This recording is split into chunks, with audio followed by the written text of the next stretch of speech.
BJP ने जयंत चौधरी को Muzaffarnagar seat न देकर बड़ा खेला किया है और जयंत को बड़ा धोखा भी दिया है। आज हम इसी पर करेंगे बात।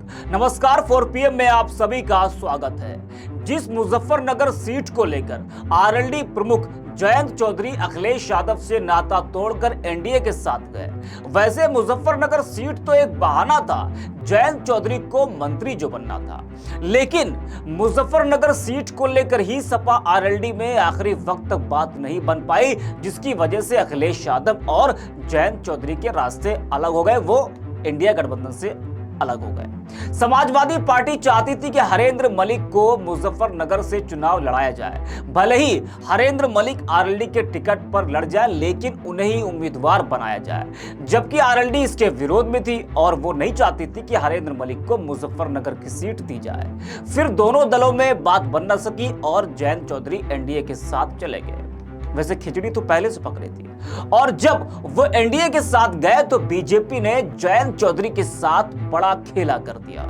जिस मुजफ्फरनगर सीट को लेकर पेच फंसा था, जयंत अखिलेश यादव से नाराज चल रहे थे, वही मुजफ्फरनगर सीट बीजेपी ने आरएलडी को ना देकर अपने पास रखकर जयंत चौधरी को जोर का झटका दिया है और एक बड़ा धोखा भी दिया है।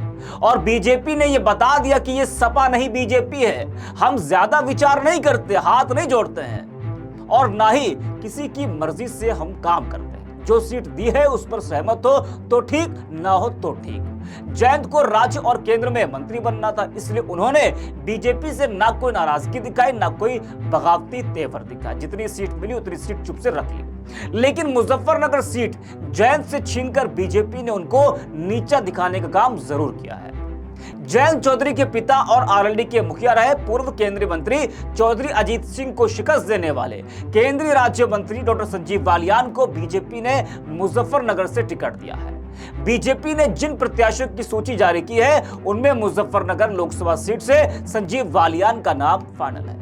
आपको बता दें कि भाजपा के साथ रालोद के गठबंधन की औपचारिक घोषणा अब हो चुकी है और रालोद के पास बिजनौर व बागपत सीट आई है। मतलब बीजेपी ने जयंत चौधरी को सिर्फ 2 सीटें दी है।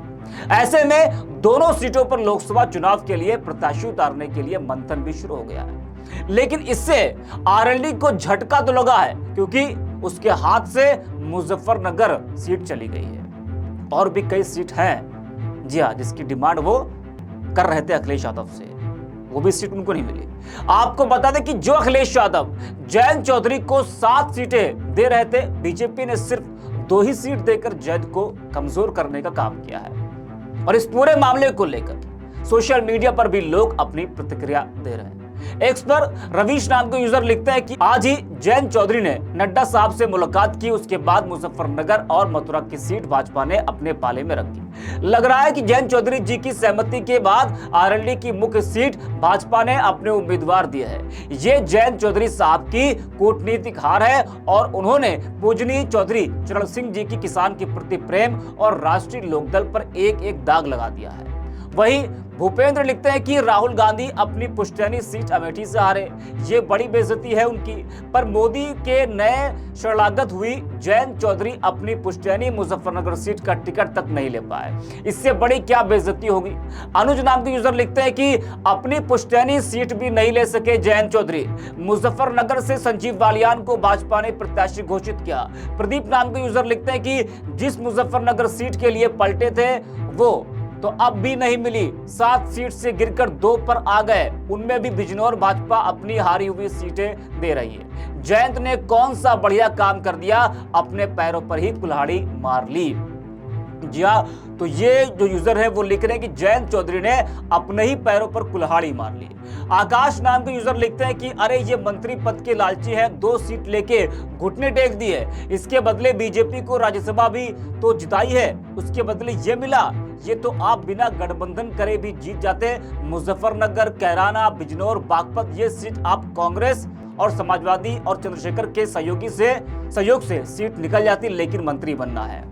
तो तमाम लोग हैं जो जयंत चौधरी को मुजफ्फरनगर सीट ना मिलने से वो अपनी अपनी प्रतिक्रियाएं दे रहे हैं और तमाम जो इंडिया गठबंधन के दल हैं वो भी जयंत चौधरी पर हमलावर हैं कि जो सीटें आपको इंडिया गठबंधन दे रहा था, देने के लिए तैयार था, वो भी सीट आपको एनडीए ने नहीं दिया, बीजेपी ने नहीं दिया, तब भी आप सहमत है। जी हाँ, और जिस मुजफ्फरनगर सीट को लेकर हमने पहले भी जिक्र किया कि जिस सीट को लेकर बात नहीं बनी इंडिया गठबंधन में, अखिलेश यादव ने बल्कि ये भी कहा था कि भले ही आरएलडी के टिकट पर हरेंद्र मलिक को उतारा जाए, लेकिन वही वहां से मैदान में उतरे तो आरएलडी जो है वो नहीं चाहती थी कि हरेंद्र मलिक मुजफ्फरनगर से लड़ें, तो बात बन नहीं पाई, दोनों के रास्ते अलग हो गए।